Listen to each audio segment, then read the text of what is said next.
કોઈ તમને પૂછે કે એક લીંબુની કિંમત કેટલી હોઈ શકે તો તમે કહેશો માત્ર 2 કે 3 રૂપિયા, હે ને? પરંતુ તમને કોઈ કહે કે એક લીંબુની કિંમત 13,000 રૂપિયા છે તો તમે પણ ચોંકી ગયા ને? હવે તમે વિચારતા હશો કે એક લીંબુની કિંમત આટલી તો કેવી રીતે હોઈ શકે? તો હા, આ વાત ખરેખર સાચી છે.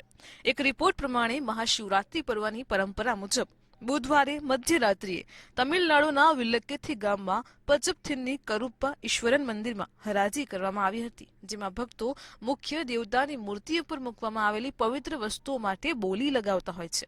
આ હરાજીમાં લીંબુ, ચાંદીની વીંટી અને ચાંદીનો સિક્કો પણ સામેલ હતા. આ વખતે થંગારાજ નામના વ્યક્તિએ રૂપિયા 13,000માં લીંબુ ખરીદ્યું હતું, જ્યારે અરાચલુરના ચિદમ્બરમે 43,100 રૂપિયામાં ચાંદીની વીંટી ખરીદી હતી. આ પહેલીવાર નથી જ્યારે મંદિરમાં ચડાવવામાં આવતા લીંબુની આટલી ઊંચી કિંમતે હરાજી કરવામાં આવી હોય.